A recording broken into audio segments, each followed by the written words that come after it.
Boa noite novamente. Sejam bem-vindos a mais um dia de estudos. E hoje nós vamos falar um pouquinho sobre o livre-arbítrio. Aí eu coloquei uma figura que nos instiga um pouco, né?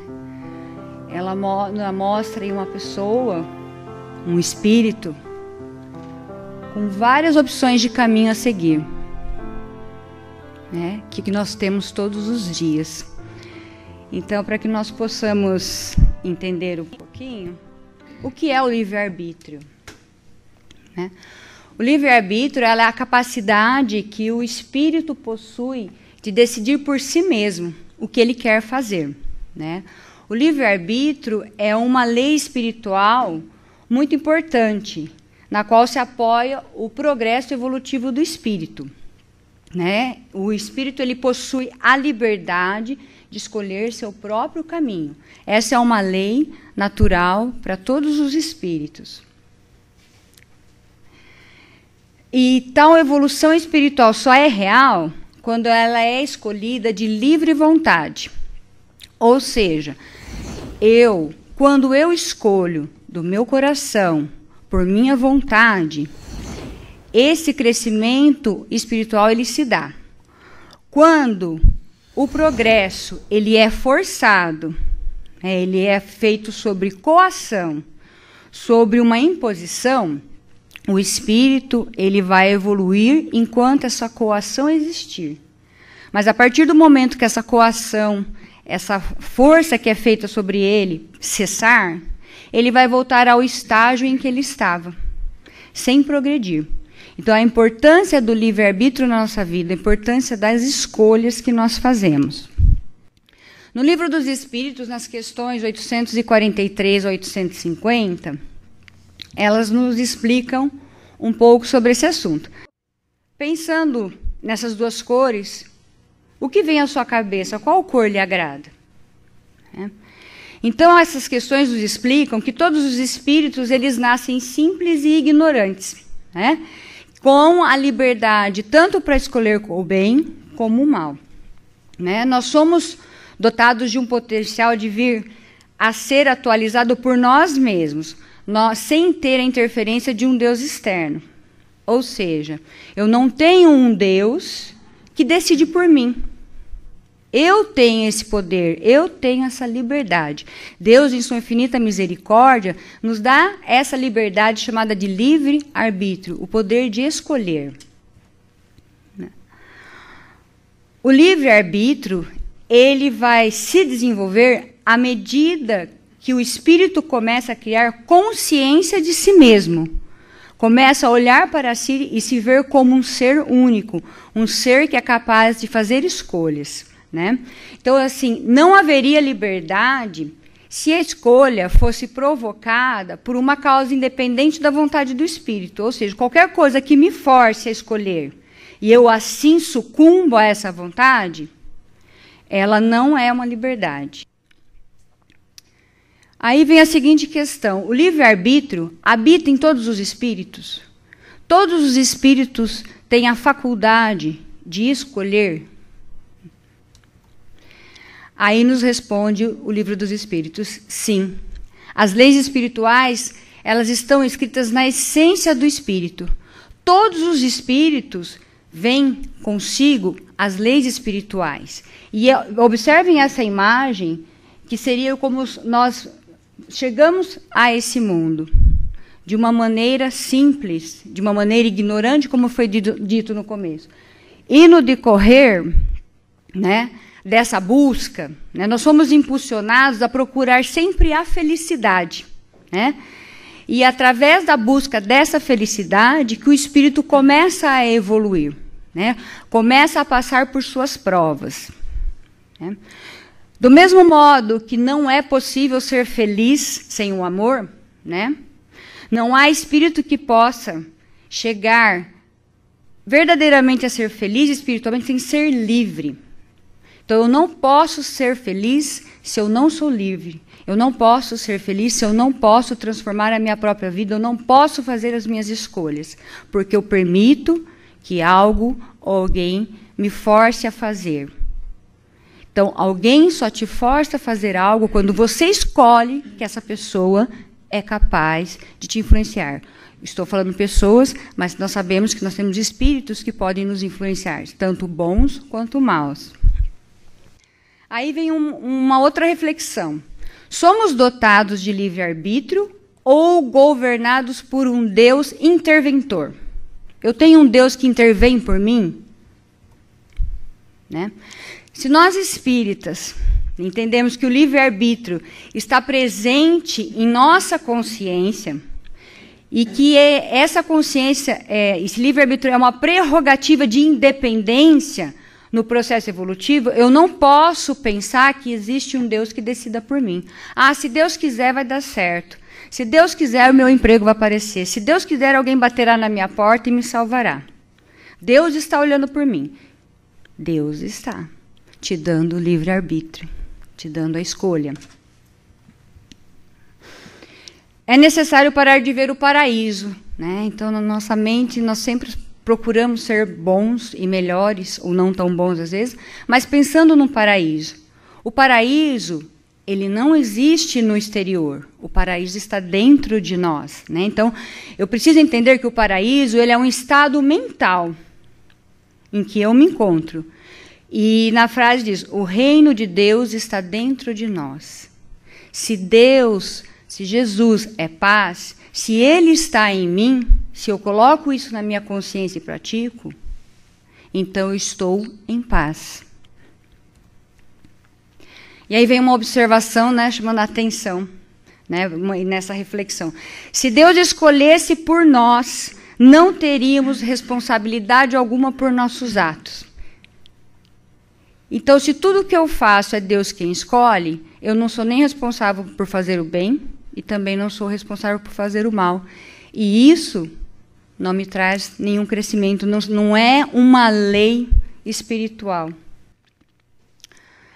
O Evangelho segundo o Espiritismo, ele faz várias falas sobre uma relação de dever, né?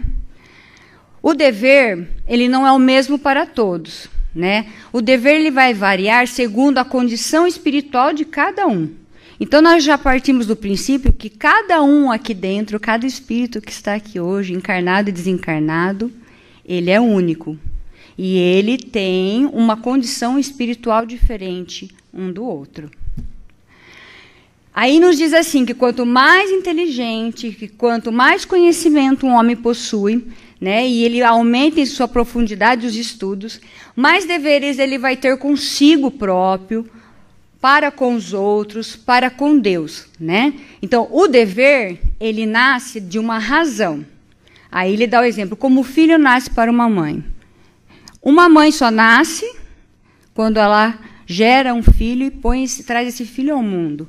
O dever, ele nasce da razão, da inteligência, do conhecimento, que é o que nós estamos fazendo aqui hoje, né? Recebendo uma sementinha de reflexão na cabeça sobre a minha capacidade, a minha liberdade de escolha. E aí ele nos diz assim, quanto mais inteligente, mais deveres.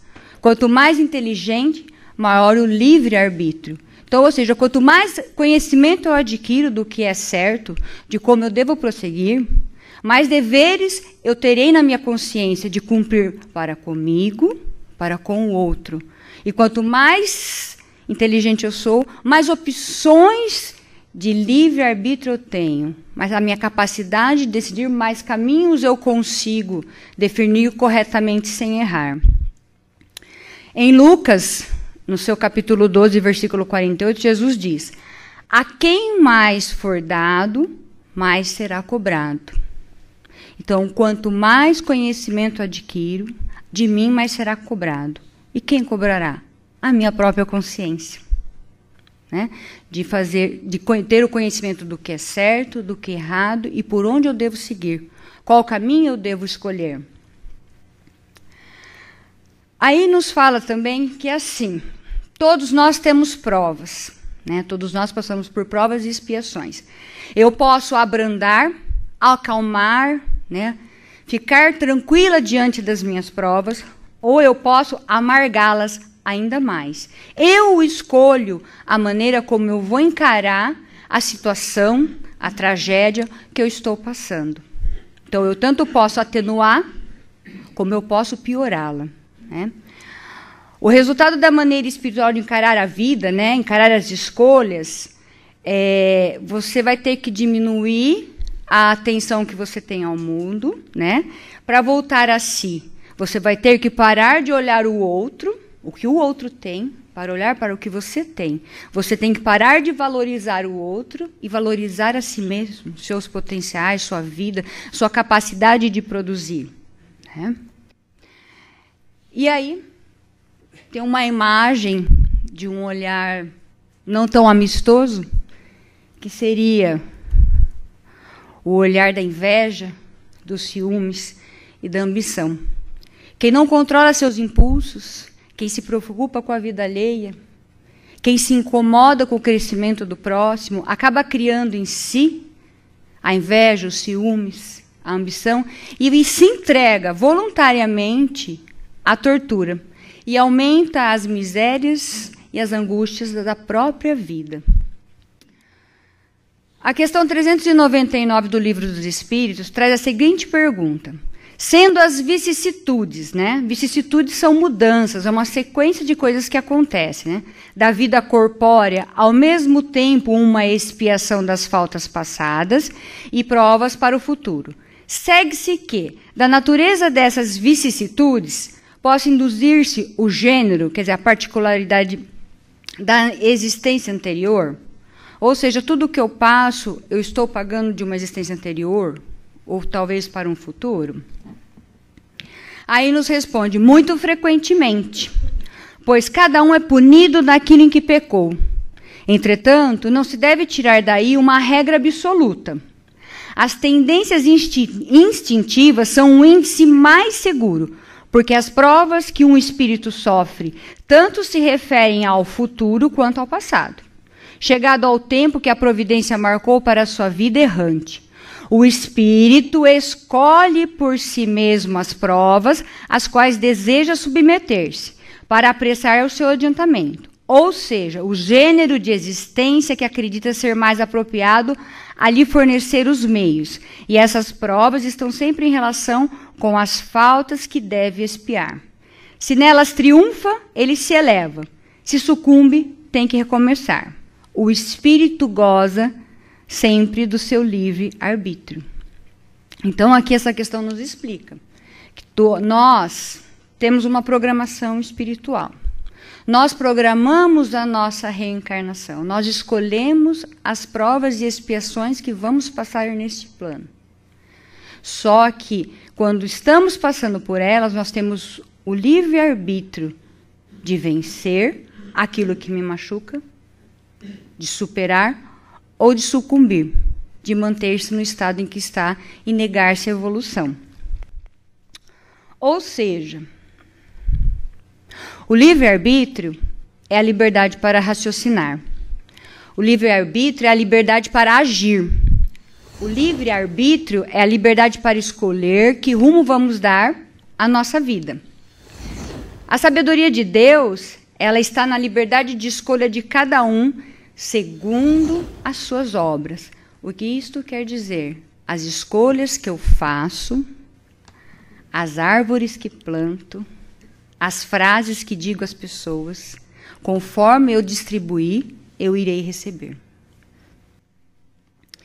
A questão 851 também do Livro dos Espíritos fala sobre a questão do livre-arbítrio e ressalta sobre a fatalidade, né? As fatalidades do acontecimento da vida, né? Segundo o sentido ligado a essa palavra, quer dizer, todos os acontecimentos são pré-determinados, e nesse caso, em que se torna o livre-arbítrio? Então, todos os acontecimentos, já que eu, enquanto espírito, no plano espiritual, preparo as minhas provas e expiações nesse plano, se tudo já predetermina o que eu devo passar para que o meu espírito possa evoluir dali para frente, aonde fica o livre-arbítrio?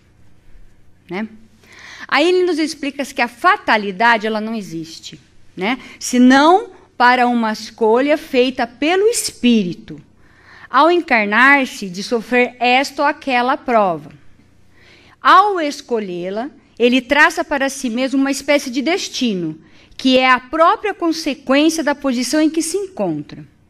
Falo das provas de natureza física, porque, no tocante às provas morais e às tentações, o espírito, conservando seu livre-arbítrio sobre o bem e o mal, sempre é senhor de ceder ou resistir. Um bom espírito, ao vê-lo fraquejar, pode correr em seu auxílio, mas não pode influir sobre ele a ponto de subjugar-lhe a vontade. Então, olha lá. Preparo a minha reencarnação para passar por provas e expiações de que necessito.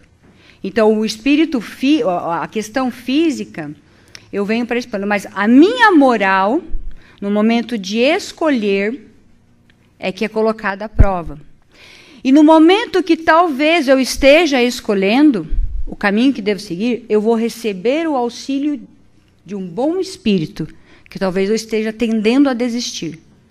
Mas esse espírito, tanto o espírito bom, de boa influência, como o ruim, ele não vai me subjugar, ele não vai fazer essa escolha por mim. Eu que vou escolher se tenho o triunfo ou se sucumbo à minha aprovação. Na questão 859, né, comenta sobre os acidentes, né, que nos sobrevêm no curso da vida. Se dá ao mesmo tempo com a morte, que não pode ser evitada. Quando tem que ocorrer? Aí ele nos explica assim que a fatalidade, na verdade, ela só existe no momento em que nós encarnamos e quando nós nos desencarnamos por uma programação espiritual, né? O que passamos aqui, os sofrimentos, são muito significantes perto da questão da fatalidade de reencarnar e do processo de desencarne, de sair desse plano, né? E ele nos deixa a seguinte frase, acredito, de conforto, que possamos refletir, né? Se nós programamos nossas provas e expiações, se nela está traçado uma fatalidade a qual eu devo desencarnar, né? Então ele nos deixa os confortos aqui. Mães, pais, amigos e irmãos, não se culpem. A morte ocorreu no momento certo. Ninguém o impediria. Foi uma escolha do espírito. Então, muitas vezes passamos por algumas provas de perder um ente querido que se suicida, ou num acidente trágico de carro, enfim, por outros motivos. E às vezes acabamos nos culpando porque deveria ter feito isso, ou deveria ter impedido, ou deveria ter ajudado. Nós não conseguimos impedir a escolha de um espírito, de um irmão. A capacidade de escolha está dentro de cada um de nós. Eu não impeço que o meu irmão se suicide. Eu posso auxiliá-lo, mas a escolha é dele. Ele dirigia com muita habilidade, mas um dia exagerou. A escolha foi dele. Estaria na programação dele, talvez. Mas talvez seria uma escolha ele não sucumbir a essa vontade e vencer a vontade de correr tremendamente para vencer a velocidade da luz. Então, tudo é uma escolha. Que seja assim um conforto, às vezes não tanto um conforto, mas essa inteligência que estamos recebendo agora, essa plantinha de reflexão de que eu não tenho poder sobre a vida do outro. Eu não posso escolher por ele, eu não posso mudar. Eu posso fazer diferente da minha, através da minha própria vida, das minhas melhores escolhas, eu posso servir de luz e irradiar aos que me rodeiam. Escolhas. As escolhas são inevitáveis. Todo o tempo nós estamos escolhendo. Inconscientemente nós estamos escolhendo. É uma condição primordial do livre-arbítrio, a escolha, né? Para que nós possamos viver felizes, é indispensável que nós escolhamos o tempo todo. É impossível. Eu não posso falar, não sei, não sei. Eu tenho que escolher. E quando eu falo não sei, eu estou escolhendo. escolhendo não fazer naquele momento. A nossa existência, ela se faz num processo de escolhas sucessivas. E isso é um fato incontestável da vida. O tempo todo, até dormindo, nosso espírito sai e faz escolhas aos lugares que ele vai visitar. E aí, eu encontrei essa frase que eu achei muito interessante, acho que é Hamed, no livro Dores da Alma. O amadurecimento do ser humano inicia-se quando cessam suas acusações ao mundo. A partir do momento que eu paro de culpar o outro, a partir do momento que eu paro de culpar o mundo pelos acontecimentos da minha própria vida, nesse momento que eu crio consciência de mim mesmo e que eu sou capaz de modificar o que está acontecendo na minha vida, é o primeiro passo do amadurecimento. Quando eu tiro o outro dos problemas da minha vida e olho para mim mesmo e entendo como um ser capaz de escolher e modificar meu próprio mundo, minha própria vida e mudar a minha moral. A questão 872 é uma questão muito longa, então eu fiz um breve resumo que ela fala sobre as ações humanas, sobre o livre-arbítrio. E nos diz assim: os atos praticados contra a liberdade própria ou alheia nos conduzem à questão do livre-arbítrio. Assim resumida, o homem não é fatalmente levado ao mal. Os atos que pratica não foram previamente pré-determinados. Atenção aqui. Os atos que pratica não foram previamente determinados. Ele escolhe os atos. Ele escolhe a prova e a expiação enquanto espírito que vai passar neste plano.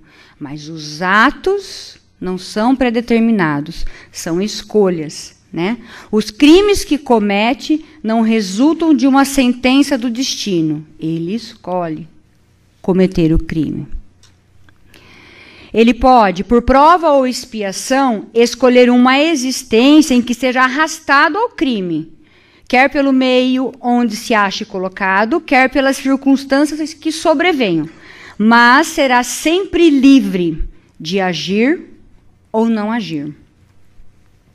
Assim, o livre-arbítrio existe para ele, quando, no estado de espírito, ao fazer a escolha da existência e das provas, e como encarnado, aqui neste plano, ele tem a faculdade, ele tem o poder de ceder ou resistir aos arrastamentos a que todos temos voluntariamente submetido. Então, nós todos escolhemos, cada um escolheu a sua prova e sua expiação. Eu posso ceder, ou eu posso escolher mudar. Cabe à educação. Qual é a educação? A que estamos aqui hoje, né? Fazendo uma noite de estudos, de reflexões sobre a atitude de ser melhor e de escolher melhor. Parar para pensar, não escolher em meio a angústias, não escolher nervoso, não escolher feliz demais, não escolher sob uma influência ou sob coação. Escolher no seu momento aquilo que faz com que o seu coração fique confortável. Esse é o caminho certo. Esse é o caminho de Jesus. Sem o livre-arbítrio, o homem não teria nem culpa por praticar o mal e nem mérito por praticar o bem. Nenhuma desculpa poderá, portanto, o homem buscar para seus delitos. Tudo o que eu pratico por minha escolha, não há desculpas. Há escolhas. Portanto, cabe a nós auxiliar os nossos irmãos de caminhada, né? Sejam eles familiares, amigos, colegas de trabalho, né? A quem quer que seja, conforme Jesus Cristo nos ensinou, independente de raça, de cor, de credo, né? Se concorda ou não comigo. O importante é que eu seja melhor, o importante é que eu faça melhor. E tudo aquilo que eu recebo de ruim do outro, que seja devolvido em bem. Porque a minha postura, ela faz muita diferença perante o outro. A minha escolha entre receber o mal e transformá-lo e devolver em bem é um crescimento, é um amadurecimento. Nós somos responsáveis pela maneira com que relacionamos com as pessoas, né? Ninguém nos obriga a maltratar alguém. Ninguém nos obriga a tratar bem alguém. Nós escolhemos. Então nós devemos escolher o tempo todo, porque das nossas escolhas virão as colheitas.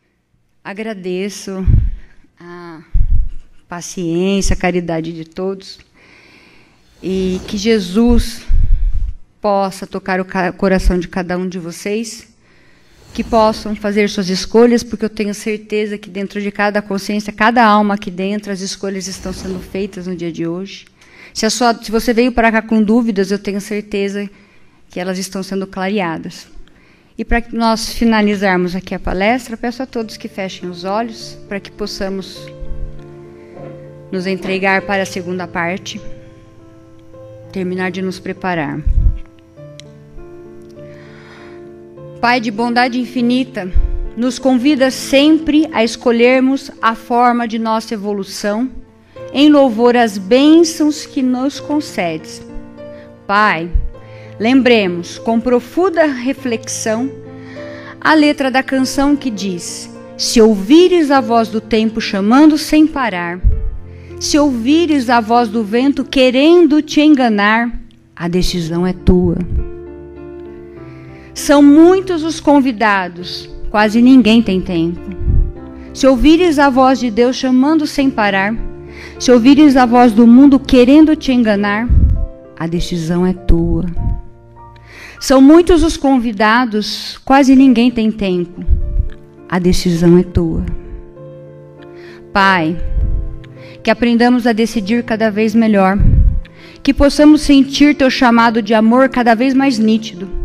Abençoa, Pai, cada um de nós aqui participantes, de forma que possamos ser multiplicadores do teu amor e participantes na criação de um mundo melhor. Em nome de Jesus Cristo, assim seja.